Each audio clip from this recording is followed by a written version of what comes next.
गाजियाबाद के थाना cyber cell ने एक ऐसी ठगी रैकेट का भंडाफोड़ किया है जो बीमा पॉलिसी और बिटकॉइन निवेश के लालच में लोगों को जाल में फंसाता था।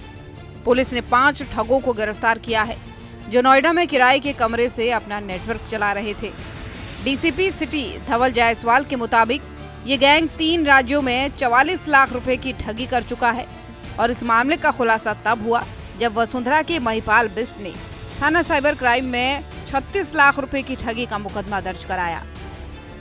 बिटकॉइन के माध्यम से लोगों को लालच देकर उनके साथ ऑनलाइन फ्रॉड करने वाले गैंग का खुलासा किया है और इसमें 5 अभियुक्तों की गिरफ्तारी की गई है, जिनके नाम रवि प्रताप, विकास कुमार, नवीन, अनुज और गुंजन है। इनका अपराध करने का तरीका ऐसा था कि वो जो बीमा पॉलिसी धारक थे उनको लालच देते थे कि उनकी जो बीमा पॉलिसी की रकम है उसको हम लोगों ने बिटकॉइन में इन्वेस्ट किया है और उस बिटकॉइन के माध्यम से आपको ज्यादा फायदा होगा, इसके लिए आप रजिस्ट्रेशन चार्जेस और कुछ टैक्स हमें प्रोवाइड कराएं। और इस लालच में जो भोले भाले लोग थे उन्होंने इनको ऑनलाइन पैसे ट्रांसफर किए और उस पैसे का इन लोगों ने दुरुपयोग किया और इस तरीके से ये पूरी फ्रॉड करने का तरीका था।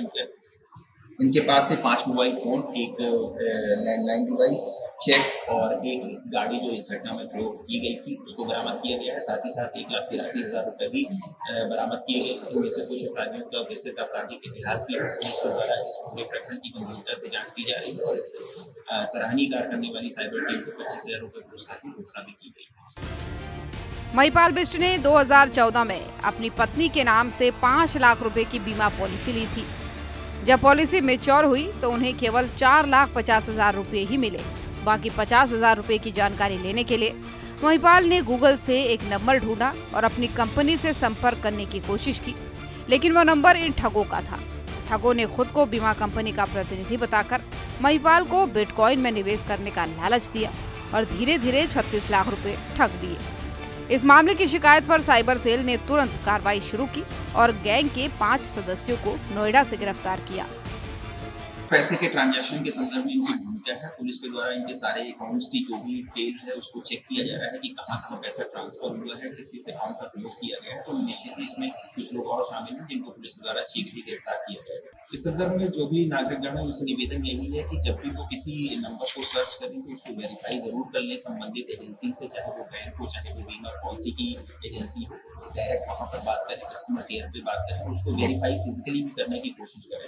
ऑनलाइन कई बार ऐसे होते हैं कि जो नंबर प्रोवाइड किए जाते हैं वो फेक होते हैं और उसके माध्यम से हमारी जो कॉल है वो गलत लोगों तक पहुंच जाती है और उसमें हम फंस जाते हैं। दूसरा एक निवेदन ये भी है कि किसी भी प्रकार के अवैध और लालच के चक्कर में आकर के किसी को भी अपनी निजी जानकारियां ना दें। ये मैक्सिमम फ्रॉड के गैंग होते हैं जो आपको पहले प्रलोभन दिलाते हैं कि हम आपका पैसा दुगना कर देंगे या आपका बिटकॉइन से माध्यम से कर देंगे, जबकि ऐसी कोई घटना नहीं होती है। कहीं ना कहीं आपको समस्या में लाते हैं।